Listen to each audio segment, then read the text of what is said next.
Happy Book Day, y'all! Welcome back to the Bee Cave Book Hall. I'm Cate Sweeney. I'm the Public Services Manager here at the Bee Cave Public Library, and I'm here with my co-worker, Terry Lewis, and she is a Public Services Librarian here, and she has some fantastic reads from both the children's section and the young adult section she's going to share with us.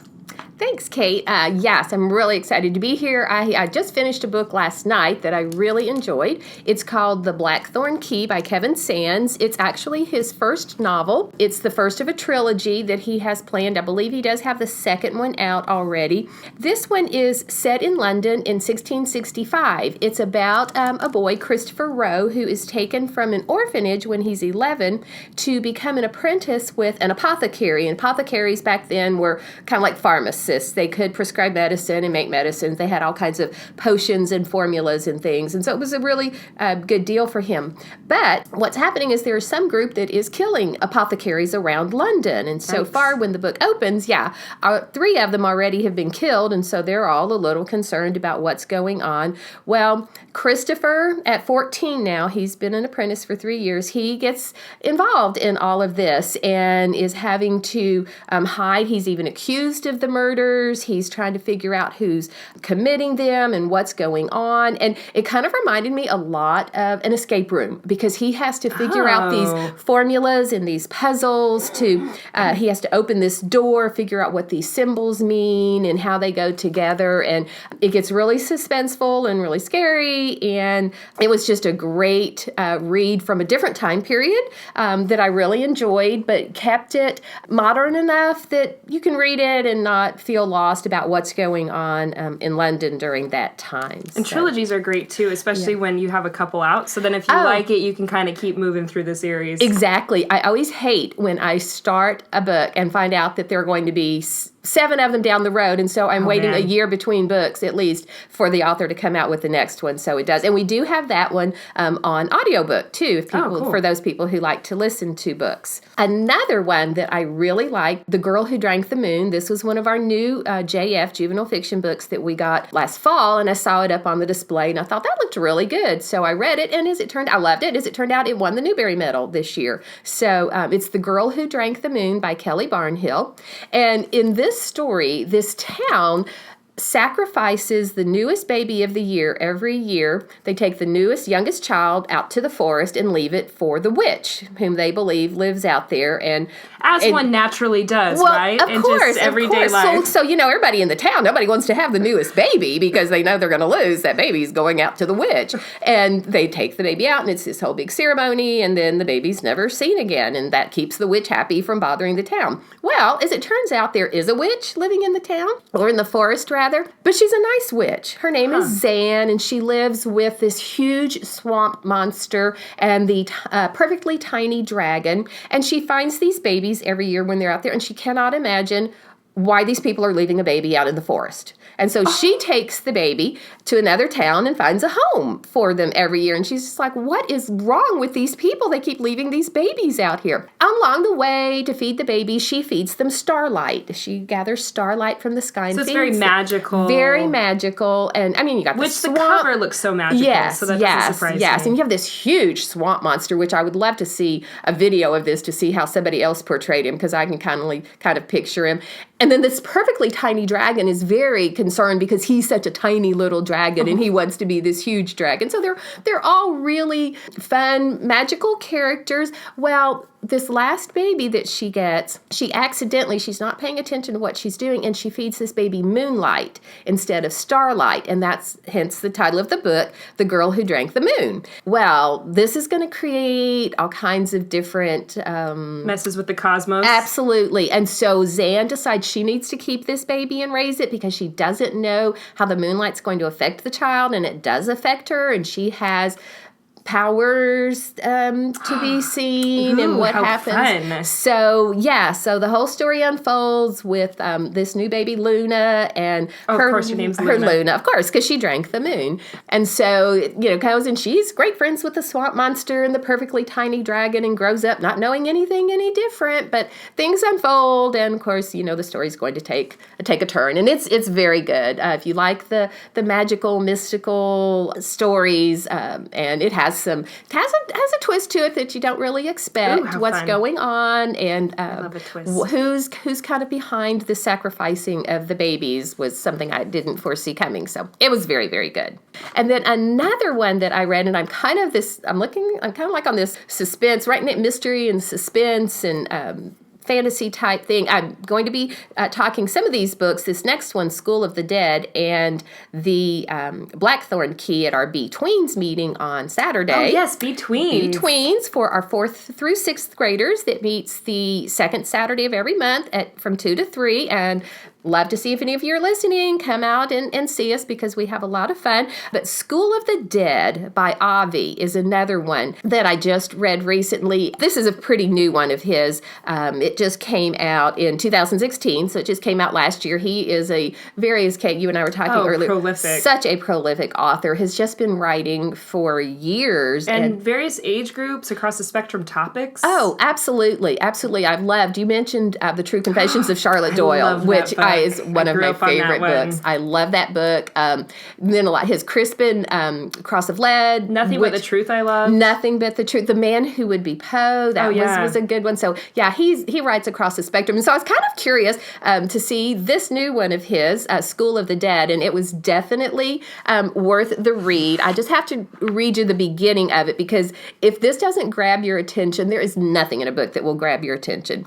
The first time Uncle Charlie came to live with us, he was alive. The second time he came, he was dead. So Uncle Charlie is this weird family member. I mean, he comes to these family reunions, and the big comment is always, what is up with Uncle Charlie? What's going on? He's very strange. Well, he ends up having to come and live with Tony's family. It's his great uncle, and Uncle Charlie gets older, and so he needs some help. He comes and lives, and he and Tony just become the best of friends. I mean, Tony just finds out he is so much fun, and he just loves Uncle Charlie. When he dies, Tony he's beside himself. He doesn't know how to cope. He doesn't know what to do.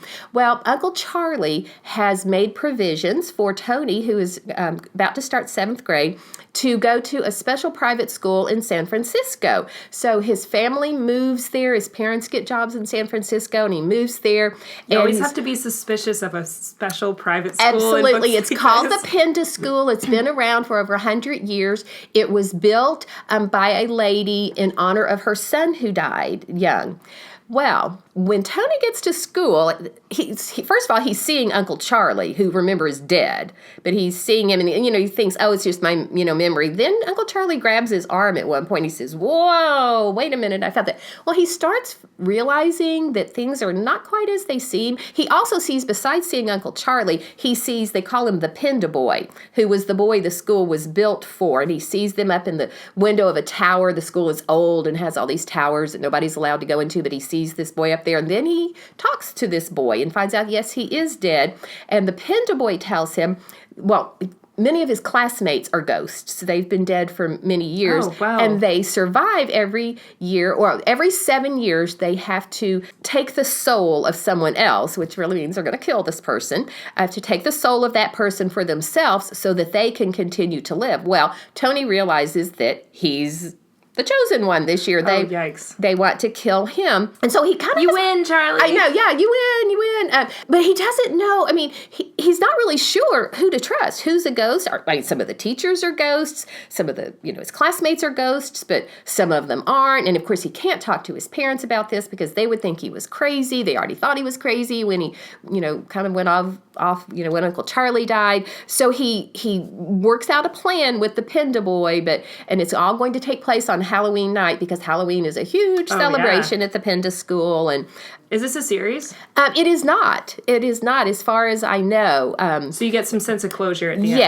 Yes, you do, and it's quite suspenseful. And if you like the ghost story and the unknown and the suspense, Man, where does he come up with this? I know. Avi is he's just so good. I just love his books. But and it's really for Tony because he's always told Uncle Charlie he didn't believe in ghosts, and Uncle Charlie always talked about ghosts all the time, and Tony says, oh, I don't believe in that. But now he kind of does, and he's worried about losing. Oh, how the tides turn. Yes. So he could become a ghost himself if he's not careful. So those are some great books in the juvenile fiction section that I've been reading and really enjoy. I love the mystery suspense, love the fantasy of the girl who drank the moon. A new book in the YA section that caught my attention the other day when I was just walking by and looked at the new YA display is called The Book Jumper, and not quite sure how to pronounce this author. She's German. In fact, this is her first book in English. It was translated from the German. Mechthild Glaser, I'm going to say.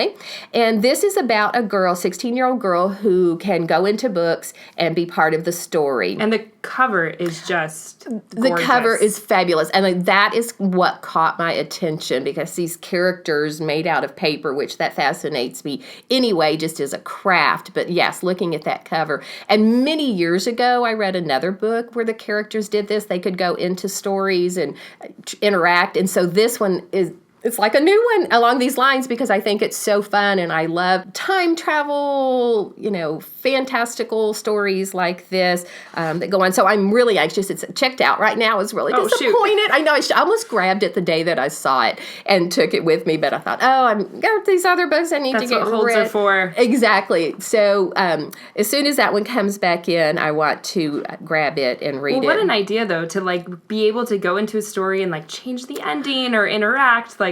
There's a lot of books that I would want to go and tell some characters a few things. Oh, absolutely. Take control of the situation. Stop. You don't want to don't go do in that that. room. Don't say that to that guy. Yes. Well, apparently in this one, I was reading a little bit about it, they find out that there is a book thief that's going around and taking parts of stories out, and she has it's a girl and then a guy who kind of going in and doing this with her, and so there apparently there's going to be some real not just interacting with the books but trying to stop things from happening with these stories and these books. So I'm very anxious to see what she does. I wonder if that'll end up as a series. It seems like you could. Oh, you could go on, for so long. Oh, how cool! Yes. Well, and on the note of things being checked out, I always like to say at the end of the book calls I host is, if the book that somebody recommended in the book call is checked out because increased popularity, just know that a lot of these authors have a lot of different things that, like Avi, for example, obviously will have never get finished reading his books. Stuff. Yeah,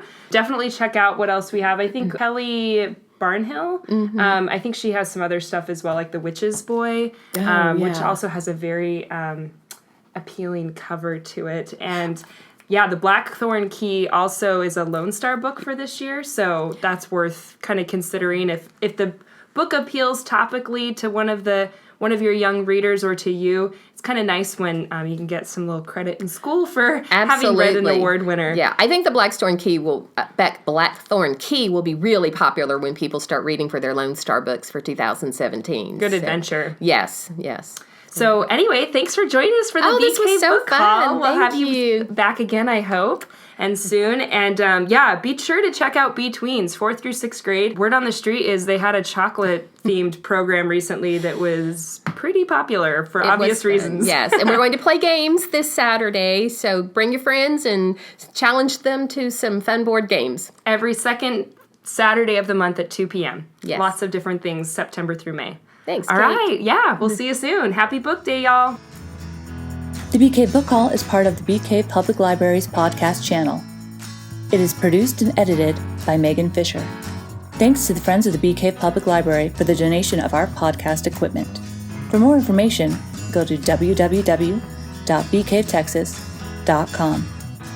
Please feel free to email us or leave any comments and suggestions below. We'd love to hear from you.